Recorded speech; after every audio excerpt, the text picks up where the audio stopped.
ನಮಸ್ಕಾರ ವೀಕ್ಷಕರೇ, ನಾನು Sujaya Raghunath. Welcome to my channel Blue Waves Acupressure and Auricular Centre, Bangalore. ಇವತ್ತಿನ ಟಾಪಿಕ್ ಕೆಮ್ದಾಗ ಎಕ್ಸೆಸ್ ಆಫ್ ಫ್ಲೆಮ್ ಬರುತ್ತಲ್ಲ, ಅದ್ರ ಬಗ್ಗೆ ತಿಳ್ಕೊಳ್ಳೋಣ. ಮ್ಯೂಕಸ್ ವೀಕ್ಷಕರೇ, ಇದು ವೈಟ್ ಕಲರ್ ಆಗಿ ಸೆಮಿ ಥಿಕ್ ಆಗಿ ಇರುತ್ತೆ. ಇದು ನಮ್ಮ ರೆಸ್ಪಿರೇಟರಿ ಟ್ರ್ಯಾಕ್ದು ಲೈನಿಂಗ್ ಇದೆ ಅಲ್ವಾ, ಅಲ್ಲಿ ಸ್ಟಿಕ್ ಆಗಿರುತ್ತೆ. ಇದ ಕೆಲಸ ಏನಪ್ಪಾ ಅಂತಂದ್ರೆ, ನಾವು ಉಸಿರಾಡಿದಾಗ ಗಾಳಿಲಿರೋ ಬ್ಯಾಕ್ಟೀರಿಯಾ ವೈರಸ್ ನ ಟ್ರ್ಯಾಪ್ ಮಾಡುತ್ತೆ.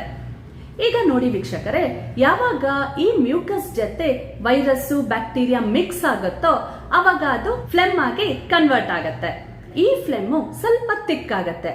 ಇದ್ರ ಕಲರ್ ಕೂಡ ಚೇಂಜ್ ಆಗುತ್ತೆ, yellowish, green, dark green. So ಅದು ದಿನಗಳಾಗ್ತಾ ಆಗ್ತಾ ಕಲರ್ ಕೂಡ ಚೇಂಜ್ ಆಗುತ್ತೆ. ಈಗ ವೀಕ್ಷಕರೇ, ಈ ಫ್ಲೆಮ್ಮು ಏನಾದ್ರೂ ಜಾಸ್ತಿ ಪ್ರೊಡ್ಯೂಸ್ ಆದ್ರೆ ಬಾಡಿಲಿ ತುಂಬಾನೇ ಪ್ರಾಬ್ಲಮ್ಸ್ ತರುತ್ತೆ. ಅದರಲ್ಲಿ ಮೇನ್ ಪ್ರಾಬ್ಲಮ್ಮು ಬ್ರೀತಿಂಗ್ ಡಿಫಿಕಲ್ಟಿ ಮತ್ತೆ ಕಾಫ್.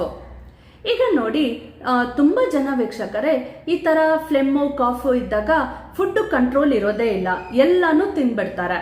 ಆದ್ರೆ ನಾವು ಗಮನ ಇಡ್ಬೇಕಾಗಿರೋದು ತುಂಬಾ ಈ ಫುಡ್ ಮೇಲೆ.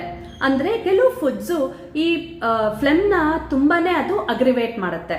ಎಕ್ಸಾಂಪಲ್, ಈ tomatoes, corn, dairy products, oily food, fried foods.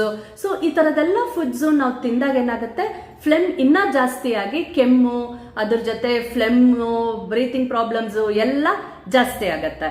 ಗೊತ್ತಿಲ್ಲದೆ ಯಾರ್ಯಾರು ಈ ಫುಡ್ಸ್ ನ ಎಲ್ಲ ಕನ್ಸ್ಯೂಮ್ ಮಾಡ್ತಾರೋ ಅವ್ರಿಗೆಲ್ಲ ಫಾರ್ಮೇಶನ್ ಇನ್ನ ಜಾಸ್ತಿ ಆಗ್ಬಿಟ್ಟು ಸೈನಸ್ ಆಗತ್ತೆ, ಲಂಗ್ಸ್ ಅಲ್ಲಿ, ಚೆಸ್ಟ್ ಅಲ್ಲೆಲ್ಲ ಕಂಜೆಷನ್ ಸ್ಟಾರ್ಟ್ ಆಗ್ಬಿಡತ್ತೆ. ಹಂಗಾಗಿ ತುಂಬಾನೇ ಅವರು ಬ್ರೀತಿಂಗ್ಗೆ ಅವಸ್ಥೆ ಪಡ್ತಾರೆ. ಈಗ ಫುಡ್ಸ್ ಕೆಮ್ಮು ಮತ್ತೆ ಕಫನ ಕಮ್ಮಿ ಮಾಡೋ ಅಂತದ್ದು ತಗೋಬೇಕು. ಯಾವ್ದಾವ್ದು ನೋಡಿ, ನಿಮ್ಮ ಡಯಟ್ ಅಲ್ಲಿ ಜಿಂಜರು, ಆನಿಯನು, ಟರ್ಮರಿಕ್, ಆಮೇಲೆ ಕಾರ್ಡಮಮ್ಮು, ಸೊ ಈ ತರದೆಲ್ಲ ನೀವು ಜಾಸ್ತಿ ನಿಮ್ಮ ಡಯಟ್ ಅಲ್ಲಿ ಆಡ್ ಆನ್ ಮಾಡ್ತಾ ಇದ್ರೆ ನಿಮ್ಗೆ ಕಫ ಫಾರ್ಮೇಶನ್ ಕಮ್ಮಿ ಆಗ್ತಾ ಬರುತ್ತೆ. ಈಗ ನಾವು ಆಕ್ಯುಪ್ರೆಷರ್ ಅಲ್ಲಿ ಯಾರ್ಯಾರಿಗೆ ಕೆಮ್ ಜೊತೆ ಈ ಎಕ್ಸಸ್ ಕಫ ಫಾರ್ಮೇಶನ್ ಆಗುತ್ತೋ ಅವ್ರಿಗೆ ಯಾವ ಪಾಯಿಂಟ್ ಹಾಕಬೇಕು ಅಂತ ನೋಡೋಣ. ಈ ಪಾಯಿಂಟ್ ನಮ್ಮ ಪಾಮ್ ಮೇಲಿದೆ. ಈಗ ನೋಡಿ, ಇಂಡೆಕ್ಸ್ ಫಿಂಗರ್ ನ ಮಧ್ಯ ನಾವ್ ಈ ತರ ಲೈನ್ ಹಾಕೊಂಡು ಕೆಳಗಡೆವರೆಗೂ ಬಂದ್ರೆ ಇಲ್ಲಿ ಈ ಪಾಯಿಂಟ್ ಬರುತ್ತೆ. ವೀಕ್ಷಕರೇ, ನಾನು ಫೋಟೋನ ಸ್ಕ್ರೀನ್ ಮೇಲೆ ಹಾಕಿರ್ತೀನಿ, ಅದನ್ನ ನೋಡ್ಕೊಂಡು ಆ ಪಾಯಿಂಟ್ ನ ನಿಮ್ಮ ಕೈ ಮೇಲೆ ಲೊಕೇಟ್ ಮಾಡಬೇಕು. ಇದು ಎರಡು ಕೈಲೂ ಈ ಪಾಯಿಂಟ್ ಇದೆ. ಫಸ್ಟ್ ಈ ಪಾಯಿಂಟ್ ನ ನಾವು ಆಕ್ಟಿವೇಟ್ ಮಾಡಿ ಪೇಪರ್ ಟೇಪ್ ಮೇಲೆ ಬಿಯಾಲ್ magnet white colour part skin touch ಆಗೋ ತರ ಹಾಕೋಬೇಕು. ಇದು ವೀಕ್ಷಕರೇ ಸುಮಾರು ನಾವು 10 ರಿಂದ 12 ಗಂಟೆ ಕಾಲ ಪ್ರತಿದಿನ ನಾವು 2 ಕೈಗೂ ಈ ಕೆಮ್ಮು ಕಫ ಎಲ್ಲ ಕಮ್ಮಿ ಆಗೋವರೆಗೂ ಹಾಕೊಳ್ತಾ ಇರಬೇಕು. ಇದ್ರ ಜೊತೆ ವೀಕ್ಷಕರೇ, ನೀವು 1 ಸತಿ ಇಲ್ಲ 2 ಸತಿ ಸ್ಟೀಮ್ ಕೂಡ ಮಾಡ್ಕೋಬಹುದು.